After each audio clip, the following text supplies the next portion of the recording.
Good morning. In the last lecture, we have discussed Kronig-Penney model. In this lecture, we are going to discuss energy versus K diagram, that is EK diagram. This is very important topic and often asked in the examination. So let us begin with writing the basic equation which we derived in the KP model. In the KP model, we have obtained this equation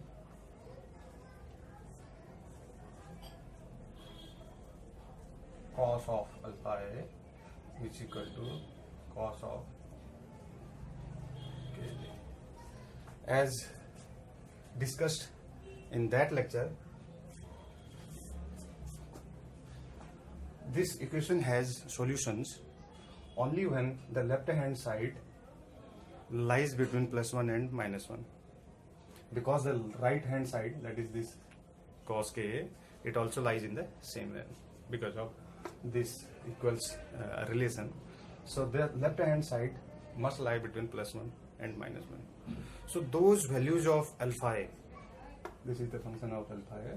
So those values of alpha A for which the left hand side lies between +1 and -1 is going to give you the allowed solution, or the and that range of energy will give you allowed energy band.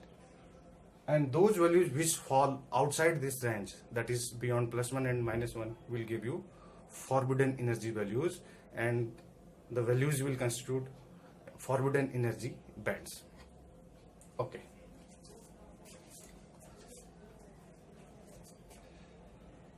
Now we are going to discuss what is the effect of this potential barrier P. Suppose we take the case of a very low potential barrier. When P is very small, that is if it tends to 0, that is if it tends to 0, in that case this first term on the left hand side will become 0. What we will be left with is only cos of alpha A is equal to cos of Ka. So this will give you alpha A is equal to Ka. If I square on both the side, it will become alpha square is equal to K square. A gets cancelled out. As you know, alpha square we have substituted in the KP model was twice ME upon H bar square, and K square, as you all know, is known as propagation constant or propagation vector given by 2 pi by lambda. So we will substitute these values.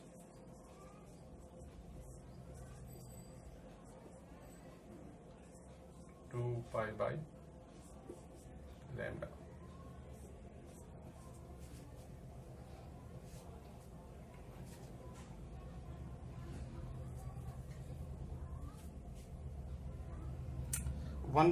One important relation we can obtain from this equation is that the kinetic energy this total energy E is entirely kinetic when the potential barrier is very small. How we can prove that? Let us see.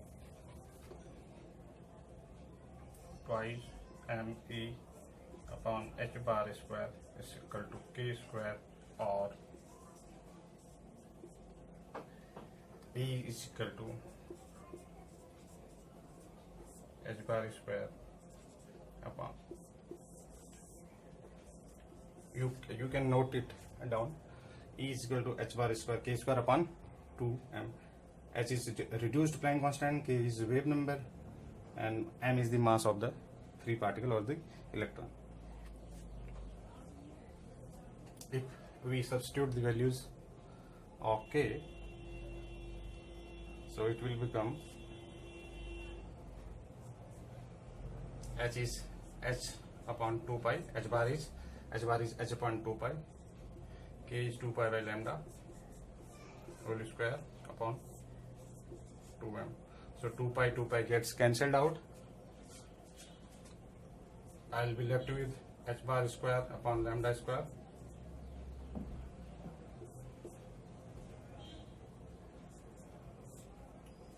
upon twice m. Since this is p, that is momentum, because as you all know from de Broglie relations, if we have lambda is equal to h by p, this is well known a relation due to de Broglie, so it will be p square upon 2m. P is momentum, so p square upon 2m is nothing but p square upon 2m is nothing but kinetic energy. So E equals half mv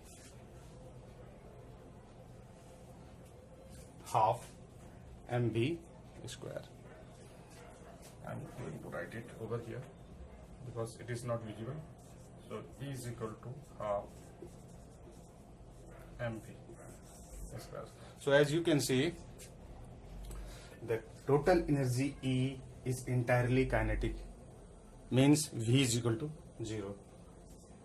V is equal to 0, which we have already assumed in the in this KP model, that potential within the material is constant. This V is capital V, that is potential energy, not this small v, which represents the velocity of the moving electron. So one conclusion is that the total energy E is entirely kinetic energy, and it is justified because there is no potential barrier to limit the motion of the electron.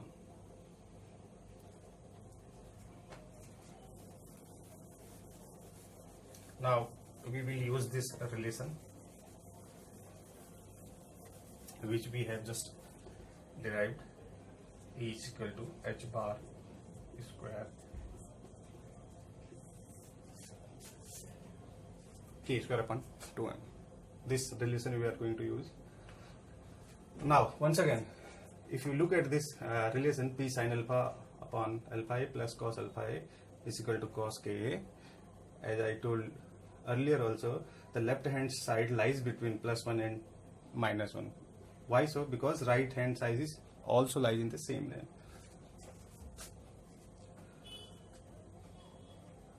So this cos ka,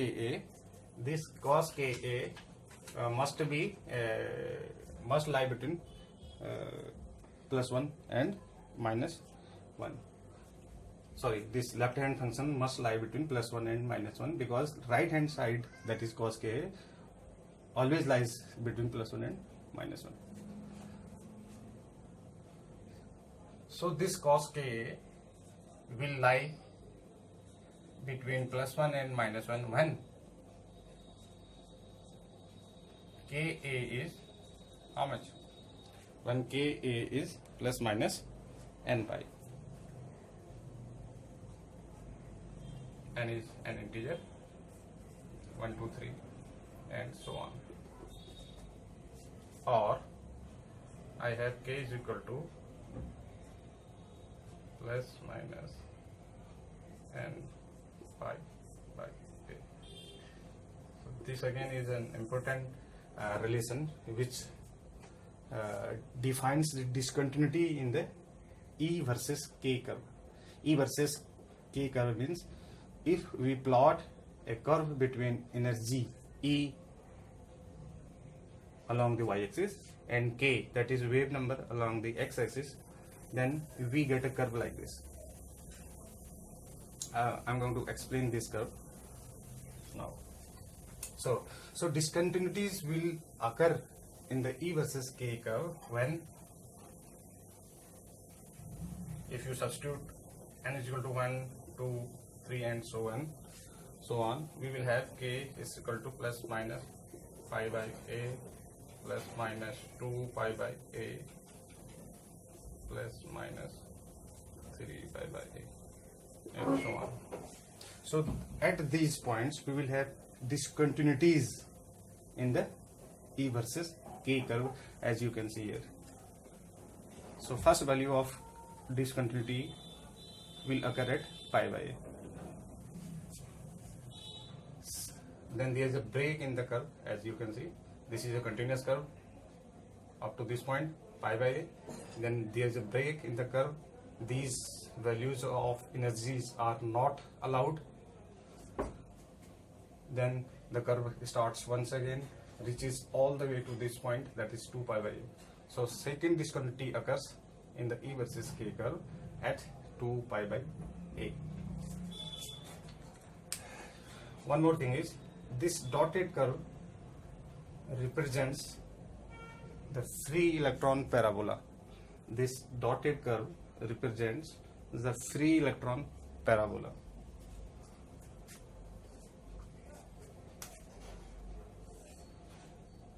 If I plot a graph between E and K for a free electron, it will be like this. It's not symmetric.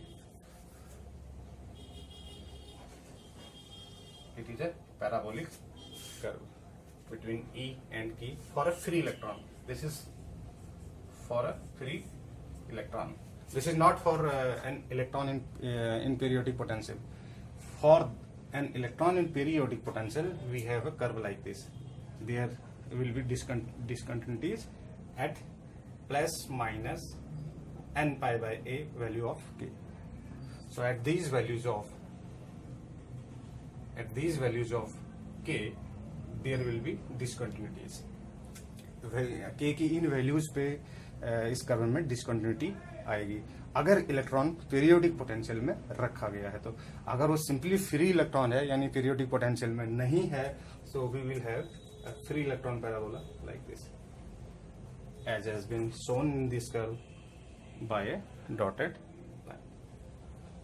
So these values of energies are allowed from here to here. So these values of energies are allowed. So I have written here allowed band. So this band of energy known as allowed band. Similarly, then there will be a gap in the EK curve at K is equal to pi by a, and these values of energies are not allowed. These values of energy are not allowed. So representing forbidden energy bands, right? Then once again we will have allowed values of energy between pi by a and 2 pi by a. These values of energies are allowed, and then discontinuity in the curve. Again, these values of energy are not allowed. They are prohibitable. So these will represent forbidden energy bands. So as a conclusion, I can say that there are alternate regions of allowed and forbidden energy band in the E versus K